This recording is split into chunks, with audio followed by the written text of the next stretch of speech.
Hi there everybody, this is David and welcome to New RPG News. We have a bunch of stuff to talk about today, from new Final Fantasy to new Dragon Quest to new games announced by NISA as well as Idea Factory, and our top story, a steelbook available for Trails in the Sky. And I want to tell you all about it, and I definitely do think it's worth the sub as you come and join a party and you level on up with me. Thank you so much for your sub, your like, and your brand new hype. It helps me out a ton. So we knew that there was going to be a steelbook quite some time ago for Trails in the Sky's second chapter, but it wasn't up for pre-order. Now it is. If you'd like it, it looks like it is $70 for the Switch as well as the PS5, $75 for the Switch 2 because it is not on a game keycard for the Switch 2. The artwork for the Switch 2 version isn't final yet, although the artwork for the PS5 and the Switch is the exact same thing, so I would imagine that the artwork for the Switch 2 would be, the exact same thing. So yeah, kind of odd that they did that. This is over on the same website where you can order the Golden Wings $280 edition. So yeah, I will include a link below for this if you'd like to get the Steelbook. Dragon Quest Smash Grow pre-registration is now available. The Rogue Light RPG is due out in 2026 sometime for the iOS via the App Store and Android via Google Play. I actually got some hands-on time with this a while ago during like a beta test thing, and I put out a video all about my experience with it, but long story short, it's actually quite a lot of fun for a telephone game right there, and I had a good time with it. It says, experience fast-paced action in this new roguelike Dragon Quest RPG. Dragon Quest fast, intuitive combat, embark on a new roguelike RPG adventure. Smash your way through hordes of monsters, then blow them away with Dragon Quest's signature coup de grace attacks. Grow your character with random blessings and adapt your battle strategy to match an ever-changing tactical situation. No quest is ever the same in this unique Dragon Quest experience. If you are looking for just kind of like a fun game where you like run through these small stages and you have multiple characters and multiple job classes and things like that, then this might be a fun one for you. Dissidia Duelim Final Fantasy launches on March the 24th with 6 more characters joining the fray. This again is another mobile RPG by Square on iOS, App Store, Google Play for Android. Looks like the new characters that we're getting are Firion from Final Fantasy II, Onion Knight from Final Fantasy III, Riku from Final Fantasy X, Iroha from Final Fantasy XI, Balthier from Final Fantasy XII, and Clive from Final Fantasy XVI. Warriors from the Final Fantasy series assemble in modern-day Tokyo to save the world from destruction in Dissidia Duelim Final Fantasy. Fight in 3 vs 3 battles where 2 teams fight monsters and clash in a race to defeat the powerful boss faster than the enemy team. I have not had a chance to play this one, whereas I did play the Dragon Quest one and I had fun with this. I haven't had a chance to play this one yet, but if I do, I will definitely let you know about that. The only thing that I did notice was like, it looked like, Final Fantasy the college years, you know what I'm saying? Like, it just looks kind of odd, but I'm sure it's a whole lot of fun, but we'll just wait and see on that. The Final Fantasy IX animated series, Final Fantasy Black Mage's Legacy, is now in production. Rumors of cancellation have been, I don't remember what the saying is. Yeah. Exaggerated! There we go. The first season consists of 10 episodes, each 22 minutes in length. Let's see, this was first announced back in 2021. It's officially in production with an official website revealed, and it is not a retelling of the events of Final Fantasy IX. It's almost kind of like a sequel of Final Fantasy IX.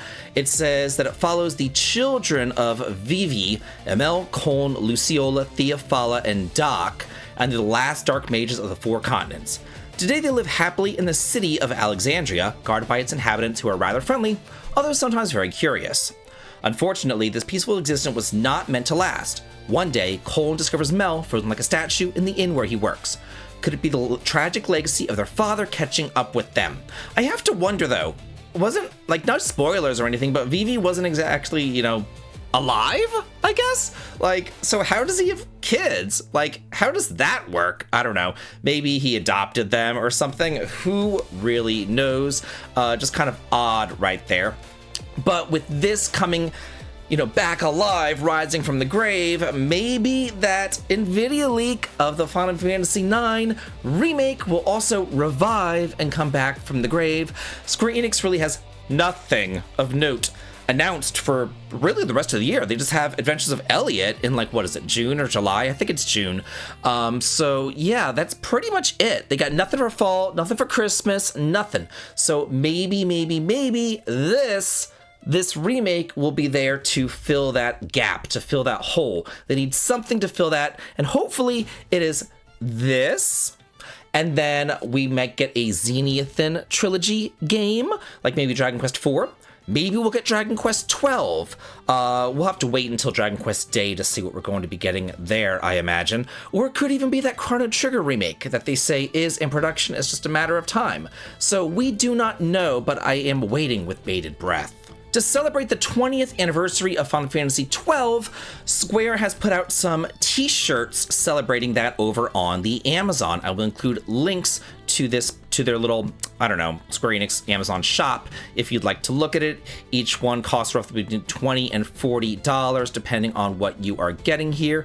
So yeah, it looks like some pretty cool little shirts right here that if I purchased them would immediately turn into tank tops because y'all just, oh, that one's cute. You guys know how I am. I like that one. That one's cute. I don't really wear hoodies all that much because, it's already 93 degrees outside already. So yeah, don't really wear hoodies, don't really wear long sleeves, just wear a whole lot of tank tops because it's so freaking hot here. It's horrible. We have a release date for the Starbites, launching on May the 21st, just 3 days before my 44th birthday in the West. It's a science fiction turn-based RPG that I actually had a chance to play last year, actually. Whenever I went to PAX West, I was on a panel with Emily of Orbology and Brandon from Just the Gems. We were on a panel and we got to interview the director, developer of this game and, talk about it and everything. And it's really freaking cool. This is essentially, it's kind of like Xenogears meets Wild Arms, but sci-fi, space, fantasy, Star Ocean-y thing. You're like fighting on mechs and all that kind of stuff, but the world is ruined, kind of like Fulgaia, but there's the different planets and all that kind of stuff. So it's kind of like all this amalgamation into one. Coming out for the PS5, Xbox, Switch 2, and PC. Let's see. Join Ludica and her allies as they uncover the truth behind the sands of Bitter. Not Fulgaia, Bitter. Hop in your motorbot and ride towards freedom in the brand new RPG Starbites. On Bitter, a desert planet ravaged by the aftermath of an interstellar war, a young salvager named Ludica seeks to escape to the stars, but a sudden attack by a giant robot sets events into motion that will change her life and the fate of Bitter forever. Explore the expansive landscape of Bitter atop your motorbot and fight your way to victory in turn-based battles that's easy to learn and satisfying to master. Build up your party, kit out your motorbots with powerful equipment, and head out into the deserts of Bitter. Somewhere beneath the dunes, the truth of what happened 45 years ago awaits. There is a limited edition available over here on the NISA store, links below, for $90. Looks like Switch 2 is game keycard. Interesting. So Switch 2 is game keycard, and that's sold out. I remember a time. I think it was for Disgaea 5. Maybe it was 6. I don't know. It was one of the Disgaea games. And they came out and it was like sold out on PS4, sold out on PS5, sold out on Switch. Switch 2, we have 100% stock. Do y'all remember what I'm talking about? Pepperidge Farm remembers. Anyway, it's sold out on the Switch 2 via a game keycard. Maybe they just didn't produce as many Switch 2 ones as they did Switch. However, it is available for the PS5 as well as the Nintendo Switch right here if you would like to grab it. Looks like it has some acrylic things, some keychains, a box, art book, soundtrack, and a little standee thingamabopper thing going on right there. If you don't want to spend $90, you can get a deluxe edition for $50. Looks like it is still here for the Switch 2 if you wanted to grab it for that game key card, but it's still $50. It's not like it's $55 or anything else like that. Anyway, this deluxe edition comes with a digital soundtrack, a miniature art book right there. So not a box or anything else like that, but just a digital soundtrack and a miniature art book if you'd like that. Links will be below. And we have a delay. Fate Extra record delayed to unannounced date, and the publisher has been changed. It's no longer due at the spring, and it is no longer being published by Namco Bandai. It says the decision comes following the discussions between Type Moon parent company Newts and Bandai Namco. Development on the remake will continue, so it will continue and it will come out, and the new publisher and release date will be announced once it is decided. This has been announced for release across the PS4, PS5, Switch, and PC. It's just a matter of time whenever it does come. Shenmue 3 enhanced debut trailer, details, and screenshots, and a physical edition pre-order is now available. It says they opened up the pre-orders for physical standard, special, and collector's editions for the game. The game will be available on the PS5, Xbox, Switch 2, and PC, with a release date announced in the coming weeks. The physical edition includes a copy of the game, including a full game card on the Switch 2. So we have a special edition, and we also have a collector's edition right here. You have to order it from a European shop, which would have more shipping costs associated with it if you were to ship it and import it into America. Step back into the world of Shenmue 3 with an enhanced edition, the latest release of Yu Suzuki's Legendary Adventure series. Faithful to its roots, yet enriched with modern improvements, this enhanced version offers the most polished and accessible way to experience Ryu Hazuki's journey. Set in a richly detailed world inspired by rural China, Shenmue 3 offers a slow-burn, immersive experience focused on exploration, storytelling, and everyday life. As Ryo Hazuki, players investigate mysterious events, train in martial arts, interact with fully voiced characters, and uncover secrets at their own pace.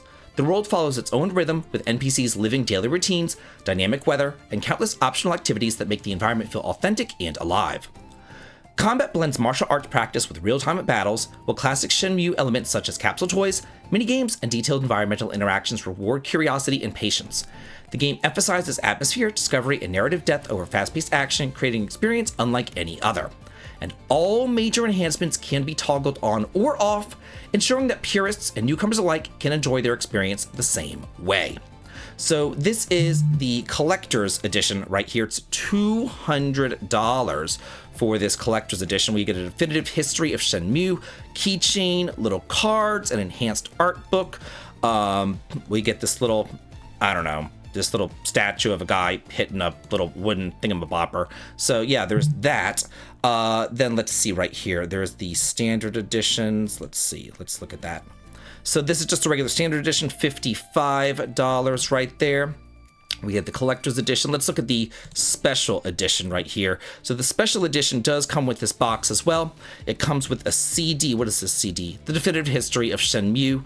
Then it comes with this art book as well, and this large box. Neptunia Unlimited has been announced for the PS5, Switch 2, PS4, and Switch. This is the next mainline Neptunia game. It's been roughly 16-something years since we've gotten a mainline Neptunia game. The last one was Victory 2. It's going to come out in Japan on August the 27th, and the PS4 version will be digital only. This thing, as far as I'm concerned, it looks pretty freaking cool, looks pretty freaking neat, looks like it has action-based combat. I'm thinking more like Atelier Yumiya, hopefully not like Sisters vs. Sisters, because that shit sucked. It says it was the first meteorite that signaled the end of the world. While everything was swallowed up in despair, only one remained, the goddess Neptune in the White Void. Guided by a mysterious voice with a number etched upon her cheek, the mark of another chance to face the end. Neptune's retry activates, triggering a cycle of endings and beginnings. Encounters with new allies and enemies, overcoming countless defeats, Neptune and the company confront the true end. To save the world from its impending doom, the goddesses now soar into a new space-time. I made a full video about this, talking about, just everything about it and everything, so if you do want to learn more, please be sure to watch that video. But yeah, this looks pretty good as far as I'm concerned. Idea Factory has been putting out good games lately, so I am hopeful for this one. More Idea Factory. 9 RIP sequel coming to the West in 2026, available both physically and digitally, with a limited edition also available. Following the endings of 9 RIP, Misa Ishiki finds herself at a crossroads with navigating romantic life and consequences of her actions during the second year of high school. New challenges await depending on the route taken. Whether it's grappling with the fallout of her death or navigating a relationship with supernatural beings, Misa must come to terms with her decisions to move forward. Will she continue along the same path or take another route entirely? So it looks like this is a visual novel sort of thing right here, but I put it with the other Idea Factory news. It looks like it's over here on the Idea Factory store, but we don't have an ability to pre-order right yet. We don't really know what the limited edition consists of or anything. It just says that it will be coming soon. You could add to your wish list if you would like to be notified about that, and we'll have links below to this. We have a 9th anniversary live stream from March 27th about Blue Reflection. So yeah, I actually like the Blue Reflection series, so hopefully maybe we might be getting something in regards to a sequel for this. Something. It says it's going to be March 27th at 20 Japanese Standard Time. I would imagine that would be 8 o'clock p.m. Our time, but then you'd have to, you know, convert that to our time. Anyway, you'll be able to watch it on YouTube, Twitter, and Nico. The broadcast will look back on Blue Reflection as it approaches its 9th anniversary on March 30th. Program guests include series creator and designer Mel Kishida, Hinako Shirai, voice actor Yuki Takada, and Raimu Shiju, voice actor Sawako Hata. So, yeah. I think I actually got most of those pronunciations somewhat maybe right. Hopefully, I don't know. Okay, for our last story here, this is my Twitter. Looks like YouTube is now surveying users on whether videos feel like AI slop and low-quality AI. So I said, well, this is a step in the right direction for those AI channel thieves like Sage Games and RPGs, which I already made a video about, and Renkai Games. They all need to be shut down. Yeah, folks, if you see a channel that, like, doesn't... I mean, this is so AI. Like, oh my god, how do these channels get these views? I don't get it. Because, like, it's just not, like, none of the, like, this is not a Game Boy Advance game. Like, what is this? This is not a Sega game. Like, this is not a PS1 game. Like, oh my god, like, where's the media literacy? You know what I mean? This isn't an SNES game. You know what I'm saying? Like, the Renkai Games, it's another AI scammy, stealing channel. They need to go. They need to be mass reported. They need to be shut down, y'all. It's just unbelievable how, you know, how they get away with this. It's horrible. There's people like me and these other creators that I'm really good friends with, and we put our heart and soul into this stuff, and there's other people who just spit it into chat GDP, and it's like, okay. You know, like this one. No way this is PS2. Well, no shit, because it's not PS2. That's nothing. That's AI. That's nothing. Like, come on. No way this one's PS2. No, it's some knockoff of Rogue Galaxy. Like, what in the world? 8-bit magic? That is not 8-bit. Like, what in the world? Like, come on, get some media literacy, people. Like, every time that I turn around, everybody's going on about AI slop, it's all AI, oh my god, no AI. But then whenever a YouTube channel comes around that's so obviously AI, everybody's like, whoa, I gotta watch this, okay, great, this is wonderful, and it's just like, it's so disheartening to see, you know, hard, real work not get rewarded, and this shit get rewarded. That's, it is what it is. Yeah, I'm just calling it like I see it. So, yeah. Anyway, just wanted to include that into the news because to me, it's very important news. Anyway, hope that you all enjoyed this, and as always, have a good day.